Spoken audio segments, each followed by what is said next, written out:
நேத்திக்கு கதையை ஒரு இடத்துல விட்டுருக்கோம்.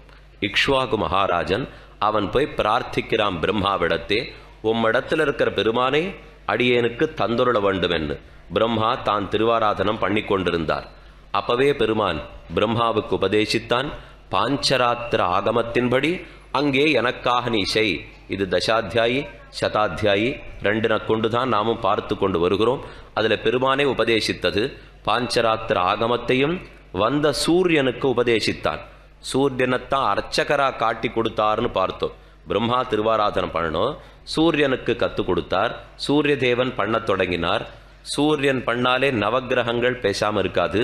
அதனால விமானத்தினுடைய 9 கலசங்களுக்கும் நவகிரகங்களும் திருவாராதனம் பண்ண ஆரம்பித்தார்கள்ங்கிற அளவுக்கு நேத்திக்கு கதையில நாம பார்த்துருக்கோம். மேலும் அந்த சூரிய பகவானுக்கு பெருமானே உபதேசிக்கிறார் பாஞ்சராத்திரத்தை. பாஞ்சராத்திர ஆகமப்படி சொல்லப்பட்டவனான் எம்பெருமான் இந்த 2 சம்ஹிதைகளையும் சொல்லி கொடுத்தான். ஓம் நமோ பகவதே வாசுதேவாய, அதை கொண்டு என்ன திருவாராதனம் பண்ணு என்று பிரம்மாவுக்கு உபதேசித்த பாஞ்சராத்திர ஆகமப்படி வாசுதேவ மந்திரத்தின்படி அங்கே திருவாராதனம் தொடங்க ஆரம்பித்தது. இதெல்லாம் பிரம்மாவனுடைய சத்தியலோகத்தில் நடக்கிறது. பங்குனி மாசத்துக்கு பங்குனி மாசம் பிரம்மோத்சவம் பண்ணிட்டார். அதே உற்சவம் தான் இன்னைக்கும் பங்குனி மாசத்திலே உத்தர நட்சத்திரத்திலே முடியக்கூடிய உற்சவம். உற்சவத்தில் 2 வகை சொல்லுவா. திதியை கொண்டு முடிவெடுக்கப்படுகிற உற்சவங்கள், நட்சத்திரத்தை கொண்டு முடிவெடுக்கப்படுற உற்சவங்கள். பல இடத்துல அநேகமாக திதியை வச்சுடுவா. இப்போ முக்கியமாக இங்கே நடக்கிற பிரம்மோத்சவம் பங்குனி மாதம் உத்தர நட்சத்திரத்திலே எம்பெருமானுடைய சேர்த்தியை கொண்டு தான் இந்த திவ்யதேசத்திலே உற்சவம் நடக்கிறது. காரணம், அந்த பங்குனி உத்தர உற்சவத்தை என்னைக்கோ ஆரம்பிச்சுட்டார் பிரம்மா, ஆதி பிரம்மா.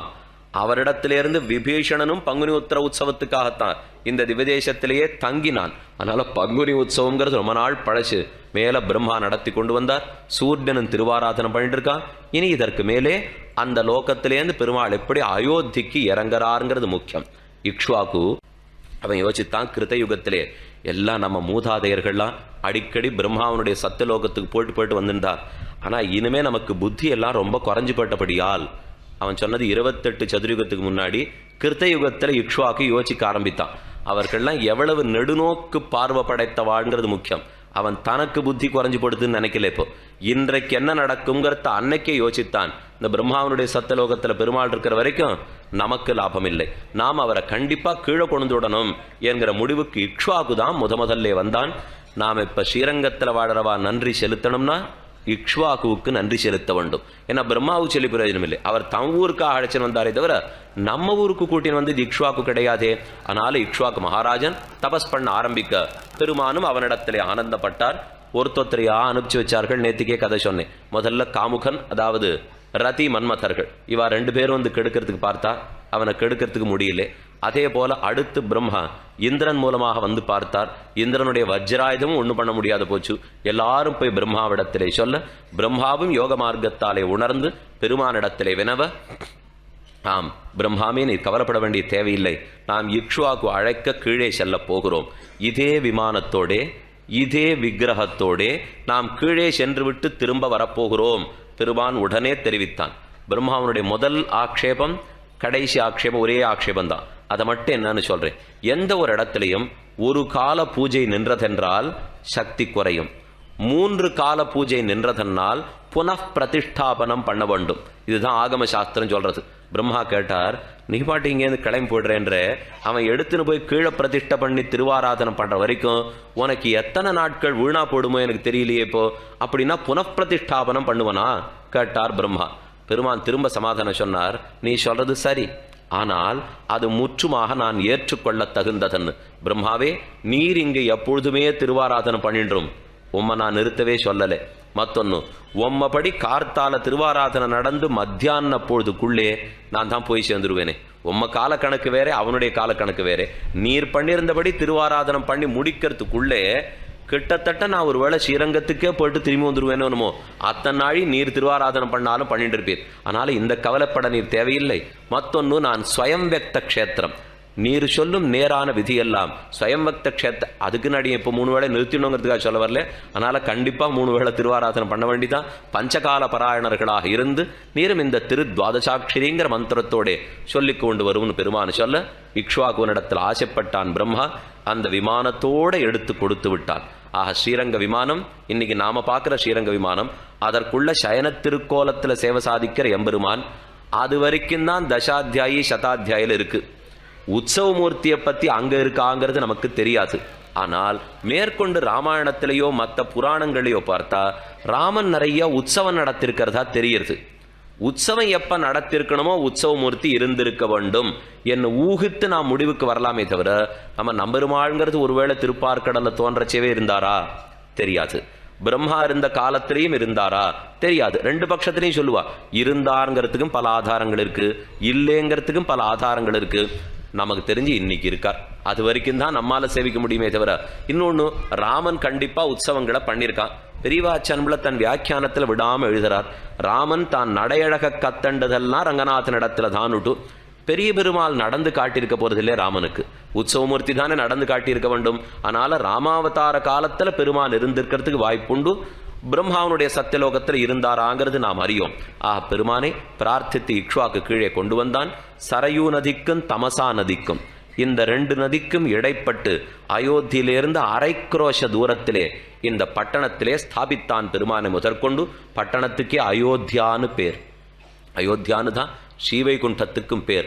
அபராஜிதா, அயோத்தியா, அபேத்யா. அயோத்தியான்னா தகர்த்து கொண்டு உள்ள போக முடியாதுன்னு அர்த்தம். அபராஜிதா, ஜெயிச்சுடவே முடியாதுன்னு அர்த்தம். எத்தனை சிரமப்பட்டாலும் அயோத்தியை தகர்த்து கொண்டு நம்மால உள்ள போட முடியாது. தகர்க்க முடியாத திவ்யதேசம், ஸ்ரீவைஷ்ணவத்துக்கு பிரதானமான திவ்யதேசம் அயோத்தி என்று சொன்னால் தவறல்ல. ஏன்னா ராமனே கீழே இறங்கி வந்ததல்லவா. இன்னும் முக்தி தரும் திவ்ய கஷேத்திரங்கள் 7ன்னு சொல்லுவா. அயோத்தியா, மதுரா, காசி, கயா, அவந்திகா முதலான பல பல க்ஷேத்திரங்கள். அயோத்தியா, மதுரா, மாயா, காசி, காஞ்சி, அவந்திகா இதெல்லாம் முக்தி தரும் க்ஷேத்திரங்கள்னு சொல்லுவார்கள். அதுல முதல்ல எடுக்கிறதே அயோத்தி மாநகரத்தை தான். நாம என்ன பிரார்த்தித்தாலும் உடனே கொடுக்கிறான் எம்பெருமான், முக்தியும் சேர்த்து. அந்த சரையூ நதி கரையிலையும் தமசா நதி சுத்தி வந்திருக்கிற இடத்திலையும் இடைப்பட்டு ஸ்தாபித்தான். இந்த பெருமாளுக்கு என்னைக்குமே 2 நதிக்கு நடுவில் இருக்கிறதுல ஒரு ஆசை. அங்க அயோத்தியில இருந்ததும் 2 நதிக்கு நடுவிலே சரையுவுக்கும் தமசா நதிக்கும் நடுவுல தான் இருந்திருக்கான். பெருமான் அநேகமா சேவை சாதிக்கிறதே ஒன்னும் கடற்கரையில் இருப்பர், இல்லை நதிக்கரையில் இருப்பர். பெருமானே பிரம்மாவிடத்துல சொன்னது, இப்ப நான் கீழே போப்பறேன், 4 சதுர்யுகங்களுக்கு ரகுகுலோத்பவர்களாலே பூஜிக்கப்படுவேன். இப்ப நாம பார்த்தது வைவஸ்வத மனுடைய முதல் சதுர்யுகம். 4 சதுர்யுகங்களுக்கு ரகுகுலத்திலே பிறந்தவர்களாலே பூஜிக்கப்படுவேன். 5வது சதுர்யுகத்திலே ராமச்சந்திரனாக பிறப்பேன். அப்பொழுது கிளம்பி காவிரி கரைக்கு சென்று விடுவேன்.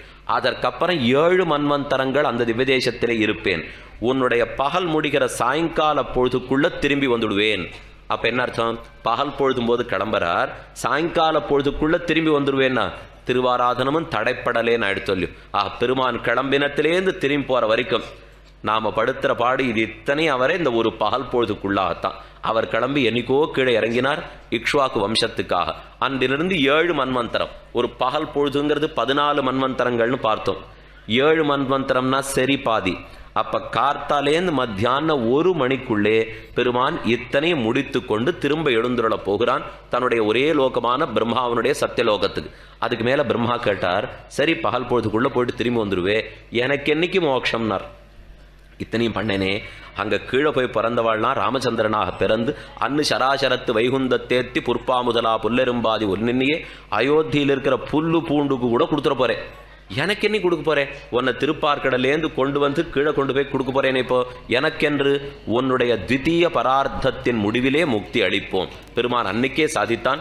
உமக்கு இப்ப 2வது 50 வயசு நடந்துட்டு இருக்கா, இந்த 50 முடியட்டும், உமக்கு 100 ஆண்டு காலம் முடியட்டும், உமக்கு மோட்சம் கொடுப்போம் என்ன இந்த பிரம்மாவுக்கு சொல்ல அவரும் திருப்தராக வந்த இக்ஷ்வாக்குவுக்காக கொடுத்தார். இக்ஷ்வாக்கும் சகல ஆதரத்தோட நேர கொண்டு வந்தான், எழுந்துருள பண்ணினான். இக்ஷ்வாக்கு திருவாராதனம் பண்ண ஆரம்பிச்சுட்டான். இதெல்லாம் முதல் சதுர்யுகத்தில். 4 சதுர்யுகம் ஓடி போயின. அதுல இக்ஷ்வாக்குனிடத்திலே முக்கியமான பல ராஜாக்கள் இருந்திருக்கா. ஒருத்தர் 10,000 வருஷம் பண்ணார், ஒருத்தர் 40,000 வருஷம் பண்ணார், ஒருத்தர் 60,000 வருஷம் பண்ணார், ஒருத்தர் 12,000 வருஷம் பண்ணார். முக்கியமான ராஜாக்கள் கட்டுவாங்கன் திருவாராதனம் பண்ணினான்.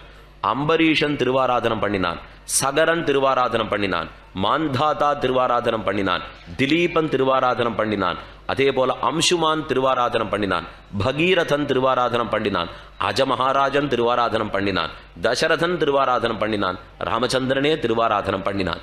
இப்படி பல பல மகாராஜாக்கள்லாம் இவர்கள் ஒத்தொத்தரை சரித்திரத்தின் நாம் பார்த்தால் அப்படிப்பட்டவர்கள் திருவாராதனம் பண்ணின பெருமாளா நம்மிடையே இன்று இருக்கிறார் என்னதான் நமக்கே ஆச்சரியப்பட்டு போகும். இவன் ஒருத்தொருத்தரும் சாமான்யமான ராஜாக்கள் அன்று, ஒத்தொத்தரும் தெய்வத்துக்கு நிகரானவர்கள். அம்பரீஷனை பத்தி தெரிவிக்கிறார் சுகாச்சாரியர், அத்தனை சொத்தும் தன்னதா இருந்தாலும் இது எதுவுமே தன்னதல்ல, பகவான் பார்த்து ராஜ்ய பரிபாலனம் பண்ணுன்னு வச்சிருக்கார், அவ்வளவே. அதற்கு மேல இது சொத்து நம்மதல்லான்னு ஆளுவனாம். அவனும் பஞ்சகால பராயணனாக இருந்து இந்த பெருமாளுக்கு திருவாராதனம் பண்ணியிருக்கான். மாந்தாத்தா அவன் திருவாராதனம் பண்ணான். சகரன் அவனுக்கு தான் 60,000 பேர் பிள்ளைகள். இந்த சகர சக்கரவர்த்தியே திருவவதாரம் தான் ஆராதனம் பண்ணினான். சகரனுடைய பிள்ளை 60,000 பேர். அவ தான் ஒரு சிறு தவறு பண்ணிவிட்டா கபிலரிடத்தே. திலீபனுக்கு பிள்ளைதான் பகீரதன். பகீரதன் பிறந்து பெருமானுக்கு ஒரு பக்கம் திருவாராதனம் அப்படின்னு சொல்றதெல்லாம் அயோத்தியில நடக்கிறது. இப்போ பெருமானுக்கு ஒரு பக்கம் திருவாராதனம் விடாம தானும் தபஸ் பண்ணி கொண்டு வந்தான். பகீரதனுடைய வேண்டுகோளுக்கு இணங்கத்தான் கங்கா தேவி தானே மேலிருந்து கீழே வருவதற்கு ஒப்புக்கொண்டாள். அவ கேட்ட ஒரே விதி, நான் இறங்கறத உன் பூமி தாங்குமான்னு கேட்டாள். மறுபடியும் தபஸ் அவளே வழி சொல்லி கொடுக்க திரும்ப தபஸ்வியாகி பரமசிவனார கூட்டு தபஸ் பண்ணினான். அவர் சரி நாம் தலையாலே தரிப்போம் கங்கையை என்ன அவரும் ஒத்துக்கொள்ள பிரார்த்திக்க. அப்ப சொன்னா, உன் குதிரையோட தேர முன்னாடி ஓட்டு, உன் வழி எந்தெந்த வழி போவையோ அந்த வழியிலே கங்கா நதியான நான் பின்னாடி பிரவகித்து வருவேன் என்னதான் கங்கை மேலேந்து கீழே இறங்குறா. இந்த திலீபனுடைய பிள்ளை பகீரதன் ஆகாசத்துக்கு போய் அங்கேருந்து கீழே கூட்டின்னு வரான் கங்கையை. என்ன சக்தி அந்த ராஜாக்களுக்கு இருந்திருக்கணும். அந்த சக்திமான்கள் தான் இந்த பெருமானுக்கு திருவாராதனம் பண்ணியிருக்கா. அதனால நம்ம கண்ணுக்கு சுலபமா 6:30 மணிக்கு சேவை சாதிக்கிறாரேங்கிறதுக்காக இவர் அவ்வளவுங்கிறது அல்ல. இந்த பெருமானை எத்தனையோ பெரியோர்கள் எல்லாம் நித்திய திருவாராதனம் பண்ணினார்கள். ஆக கங்கை கீழே கொண்டு வரப்பட்டது. அதே வம்சத்திலே தான் அடுத்தடுத்து ராஜாக்கள் தோன்ற அஜ மகாராஜன் பிறந்தான். அடுத்து தசரத மன்னவனே பிறந்தான். 60,000 ஆண்டு ராஜ்ய பரிபாலனம் பண்ணினான். அவனுக்கு குமாரனாகத்தான் ராமன் பிறந்தான். ராமன் பிறந்து இப்ப திருவாராதனம் பண்றச்சேதான் ஆராதனக்கும் அவனே, ஆராத்தியனும் அவனே. ஆராதகனு ராமன் தான், ஆராத்தியனும் பெருமாள் தான். 2 பேருமே சிவன் நாராயணன் இப்பதான் வாச்சுது. இது வரைக்கும் வேற யாராரோ அர்ச்சகாலா இருந்துட்டா, இப்பதானே தானே அர்ச்சகனாக இருந்து தனக்கு திருவாராதனம் பண்ணிக்க போறான். அதுக்கு என்ன காரணம்? பட்டர் அதைத்தான் ஸ்ரீரங்கராஸ்தவத்தில் அழகா சாதித்தார். மனுகுல மகீபால வியானம்ரமௌலி பரம்பரா மணி மகரிகா ரோச்சிகி நீராஜிதாங்கிரி சரோருகா ஸ்வயமத விபோ ஸ்வேன ஸ்ரீரங்க தாமனி மைதிலி ரமண வபுஷா ஸ்வார்காணி ஆராதனானி அதிலங்கிதா மனுகுல மகீபால வியானம்ரமௌலி பரம்பரா. மௌலிங்கிறது கிரீட்டம், தலையில சூட்டப்பட்டிருக்கிற கிரீட்டம். மனுகுல மகீபால மனுவனுடைய பிள்ளைகள் தானே இத்தனை பேரும். விவஸ்வான் சூரியன், சூரியன் பிள்ளை மனு, மனுவனோட குமாரன் இக்ஷ்வாக்கு. வரிசையா ராமன் அளவுக்கு வந்திருக்காளோ இல்லையோ. மனுகுல மகீபால அந்த மனுவனுடைய குலத்திலே உதித்த மகீபாலர்கள், பூமியை முழுக்க ஆள்ற சக்தி படைத்த எல்லா ராஜாக்களும் வியானம்ரமௌலி பரம்பரா. ஒரு நாளும் பெரிய பெருமாளை விழுந்து சேவிக்கிறா. அப்பாவா தலையில சாத்தின் இருக்கிற கிரீட்டங்கள், அதுல பொதிக்கப்பட்டிருக்கிற ரத்தனங்களாலே பெருமானுடைய திருவடி அப்படியே அசைக்கப்படுகிறதாம். இந்த எம்பெருமான் தான் அயோத்திய நகரத்தாண்ட எல்லா மகீபாலர்களாலும் வணங்கப்பட்டார். இப்ப தானே அர்ச்சகனாக, தானே அர்ச்சனாக, ஆராதனம் பண்ணப்படுபவனும் தான், ஆராதனம் பண்ணுபவனும் தான். இந்த 2மே தானா பிறந்துட்டார்.